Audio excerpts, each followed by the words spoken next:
2 দিন ব্যাপী 7 কেজি আলুর পাঁপড় তৈরি করলাম। গতদিন আমি পাঁপড় তৈরি করেছিলাম আর এই ভিডিওটা ফেসবুকে আপলোড করেছিলাম। অনেকেই জিজ্ঞেস করেছেন যে আপু আপনি কি এই পাঁপড়গুলো বিক্রি করেন? আপনি এতগুলো পাঁপড় কি করবেন? এতগুলো পাঁপড় তো আর খাওয়া সম্ভব না। তাদেরকে বলতে চাই আসলে এই পাঁপড়গুলো আমরা নিজেরাই খাবো। আমাদের বাসার সবাই কিন্তু এই পাঁপড় অনেক বেশি পছন্দ করে। আর আজকে আমি প্রায় 3.5 কেজি 4 কেজি আলুর পাঁপড় তৈরি করব। আলুগুলো একটু বড় সাইজের, বাজার থেকে আমি নিজে গিয়ে বেছে কিনে নিয়ে আসছি। আগে কোনো দিন আমি বাজারে গিয়ে বাজার করিনি, তবে ওই পাঁপড় দেওয়ার খুশিতে আমি নিজে গিয়ে পাঁপড়ের জন্য আলু কিনে নিয়ে এসেছি। অনেকেই দেখা যায় যে আলুগুলো না ছিলেই পাঁপড় তৈরি করে, এতে তাদের পাঁপড় কালচে কালচে ভাব হয়। কিন্তু আমরা সবসময় কিন্তু আলুর পাঁপড় ছিলেই তৈরি করি, এতে পাঁপড়গুলো অনেক সাদা ঝকঝকা হয় আর দেখতে অনেক ভালো লাগে, খেতে অনেক ভালো লাগে। তো যাই হোক, অনেকগুলো আলু আমি একা একাই কিন্তু কেটে নিলাম আর এরপরে প্রায় 5-6 বার ধুয়ে নিয়েছি। আর এরপরে আমি সামান্য লবণ দিয়ে কিন্তু সেদ্ধ করে নেব। অনেকে দেখা যায় যে হলুদ দেয়, হলুদ দিলে একটু হলুদ হলুদ কালার হয়, এতে কিন্তু আমার ভালো লাগে না দেখতে। আমার কাছে মনে হয় আলুর পাঁপড়টা সাদাই বেশি ভালো লাগে। গত 2 বছর আমি আলুর পাঁপড় তৈরি করার সময় পাইনি, কারণটা হচ্ছে আমার মেয়ে অনেক বেশি ছোট ছিল আর তার আগের বছর তো আমার মেয়ে পেটেই ছিল। প্রচণ্ড গরমে আমি কোনোই কাজ করতে পারিনি, এই জন্য হচ্ছে আলুর পাঁপড়ও দিতে পারিনি। তবে বিয়ের আগে কিন্তু আমি আমার মায়ের সাথে অনেক পাঁপড় তৈরি করতাম।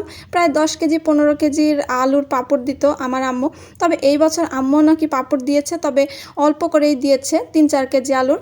তো যাই হোক, নিজেরটা নিজে করলেই কিন্তু ভালো। আম্মু যদিও আমাকে করে দিতে চাইছিল, কিন্তু আম্মু যেহেতু অনেক বেশি ব্যস্ত আর আমাদের ছাদে আম্মুদের তুলনায় বেশি রোদ লাগে, তাই আমি তৈরি করে নিলাম।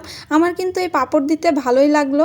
আর বিশ্বাস করবেন না, প্রচণ্ড রোদে একদম পুড়ে যাচ্ছিলাম, মনে হচ্ছিল আমি পাঁপড় হয়ে যাব, এমন একটা অবস্থা। তবুও কিন্তু আমি কোনো হাল ছাড়িনি। আমি কিন্তু পাঁপড়গুলো একটা একটা করে অনেক সুন্দর করে রোদে দিয়ে আসছি।